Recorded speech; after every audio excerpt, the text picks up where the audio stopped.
ಎಲ್ರಿಗೂ ನಮಸ್ಕಾರ. ನಮ್ಮ ಕಲಿಕಾ ಮಂಥನ ಯೂಟ್ಯೂಬ್ ಚಾನಲ್ಗೆ ತಮ್ಮೆಲ್ಲರಿಗೂ ಆತ್ಮೀಯವಾದಂಥ ಸ್ವಾಗತ. ನಮ್ಮ ರಾಜ್ಯದ ರೈತರು ನೀರಿಗಾಗಿ ಹೋರಾಟ ಮಾಡುತ್ತಿದ್ದಾರೆ. ನಮ್ಮ ಜನರು ಕುಡಿಯುವ ನೀರಿಗಾಗಿ ಕಾದಿದ್ದಾರೆ.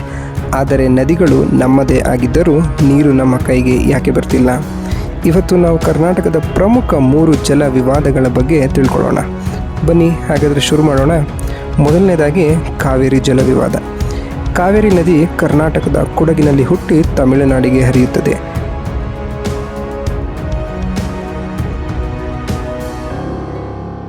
ಸಾವಿರದ 892 ಮತ್ತು 1924ರಲ್ಲಿ ಬ್ರಿಟಿಷ್ ಕಾಲದಲ್ಲಿ ಒಪ್ಪಂದಗಳಾಗಿದ್ದವು.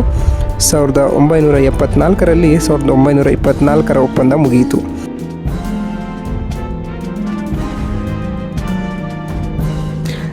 1990ರಲ್ಲಿ ಕಾವೇರಿ ವಾಟರ್ ಡಿಸ್ಪ್ಯೂಟ್ಸ್ ಟ್ರಿಬ್ಯುನಲ್ ರಚನೆಯಾಗಿ 2007ರಲ್ಲಿ ಅಂತಿಮ ತೀರ್ಪು ಪ್ರಕಟಗೊಂಡಿತು. ಆದರೆ ಇದು ಮತ್ತೆ ಕೊನೆಯದಾಗಿ 2018ರಲ್ಲಿ ಸುಪ್ರೀಂ ಕೋರ್ಟ್ ಆಫ್ ಇಂಡಿಯಾ ಅಂತಿಮ ಆದೇಶ ನೀಡಿ ಕರ್ನಾಟಕಕ್ಕೆ ಸುಮಾರು 244.75 TMC ನೀರು ಹಾಗೆ ತಮಿಳುನಾಡಿಗೆ ಸುಮಾರು 404.25 TMC ನೀರನ್ನು ಬಿಡುಗಡೆ ಮಾಡಬೇಕೆಂದು ತೀರ್ಪು ನೀಡಿತು. ಪ್ರತಿ ವರ್ಷ ಮಳೆ ಆಧಾರದ ಮೇಲೆ ನೀರಿನ ಬಿಡುಗಡೆ ವಿಚಾರದಲ್ಲಿ ಉದ್ವಿಗ್ನತೆ ಉಂಟಾಗುತ್ತದೆ. ಎರಡನೇ ಜಲ ವಿವಾದ ಬಂದು Mahadayi.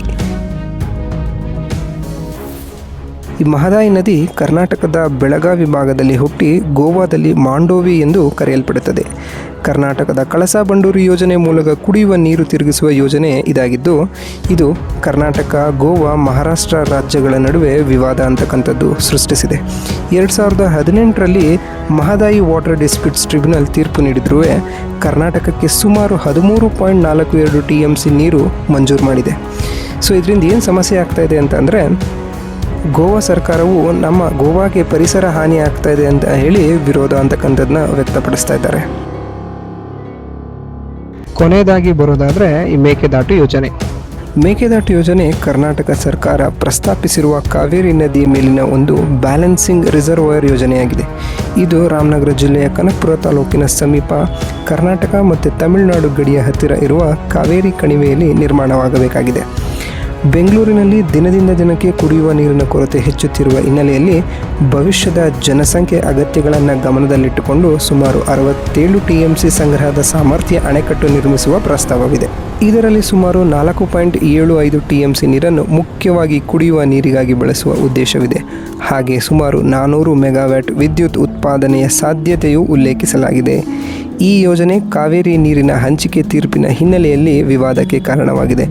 2018ರಲ್ಲಿ supreme court of India Kaveri ಜಲ ಹಂಚಿಕೆ ಕುರಿತು ಅಂತಿಮ ತೀರ್ಪು ನೀಡಿದ್ದು, ಅದರ ಅನುಷ್ಠಾನಕ್ಕಾಗಿ ಕಾವೇರಿ ವಾಟರ್ ಮ್ಯಾನೇಜ್ಮೆಂಟ್ ಅಥಾರಿಟಿ ರಚಿಸಲಾಗಿದೆ.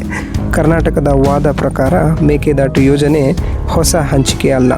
ಈಗಾಗಲೇ ರಾಜ್ಯಕ್ಕೆ ಮಂಜೂರಾದ ಪಾಲಿನೊಳಗೆ ನೀರನ್ನು ಸಂಗ್ರಹಿಸುವ ಕ್ರಮ ಮಾತ್ರವಾಗಿದೆ. ಆದರೆ ತಮಿಳುನಾಡು ಈ ಯೋಜನೆ ಕೆಳ ಹಂತದ ರಾಜ್ಯಗಳಿಗೆ ನೀರಿನ ಹರಿವು ಕಡಿಮೆಯಾಗುವ ಸಾಧ್ಯತೆ ಇದೆ ಎಂದು ಆತಂಕ ವ್ಯಕ್ತಪಡಿಸಿದೆ. ಇದರ ಜೊತೆಗೆ ಪರಿಸರ ಸಂಬಂಧಿತ ಪ್ರಶ್ನೆಗಳು ಮುಂದಿಟ್ಟುಕೊಳ್ಳಲಾಗಿದೆ. ಏಕೆಂದರೆ ಯೋಜನೆ ಕಾವೇರಿ ವನ್ಯಜೀವಿ ಪ್ರದೇಶದ ಸಮೀಪದಲ್ಲಿದೆ ಮತ್ತು ಪರಿಸರ ಅನುಮತಿ ಇನ್ನೂ ಪೂರ್ಣವಾಗಿಲ್ಲ. ಆದ್ದರಿಂದ ಈ ವಿಷಯ ಕಾನೂನು, ಪರಿಸರ ಮತ್ತು ಅಂತಾರಾಜ್ಯ ಸಹಕಾರದ ಸೂಕ್ಷ್ಮ ಸಮತೋಲನಕ್ಕೆ ಸಂಬಂಧಿಸಿದೆ. ಮೇಕೆದಾಟು ಯೋಜನೆ ಅಭಿವೃದ್ಧಿ ಮತ್ತು ಪರಿಸರ ಸಂರಕ್ಷಣೆ ನಡುವೆ ಸಮತೋಲನ ಸಾಧಿಸುವ ದೊಡ್ಡ ಪರೀಕ್ಷೆಯಾಗಿದೆ. ಕಾವೇರಿ ನದಿ ಆಗಲಿ, ಮಹದಾಯಿ ಆಗಲಿ, ಮೇಕೆದಾಟಾಗಲಿ ವಿವಾದ ನದಿಗಳ ಬಗ್ಗೆ ಅಲ್ಲ, ಬದುಕಿನ ಬಗ್ಗೆ. ಒಂದು ಹನಿ ನೀರಿಗಾಗಿ ರೈತ ಆಕಾಶ ನೋಡುತ್ತಾನೆ. ನಾವು ನೀರನ್ನು ರಾಜಕೀಯವಾಗಿ ನೋಡುತ್ತೇವೆ, ಆದರೆ ಅದು ಯಾರದು ಸ್ವತ್ತಲ್ಲ, ಅದು ಪ್ರಕೃತಿಯ ದಾನ. ರಾಜ್ಯಗಳು ಹೋರಾಡಬಹುದು, ಆದರೆ ಜನರು ಮಾತ್ರ ಹೋರಾಟದಿಂದ ಬದುಕಲು ಸಾಧ್ಯವಿಲ್ಲ. ನೀರನ್ನು ಉಳಿಸದಿದ್ದರೆ ನಾಳೆ ನಮ್ಮ ಮಕ್ಕಳು ನೀರಿಗಾಗಿ ಯುದ್ಧ ಮಾಡಬೇಕಾಗುತ್ತದೆ. ಇವತ್ತೇ ಎಚ್ಚರಗೊಳ್ಳೋಣ, ನೀರು ಉಳಿಸೋಣ, ಭವಿಷ್ಯ ಉಳಿಸೋಣ. ಧನ್ಯವಾದಗಳು.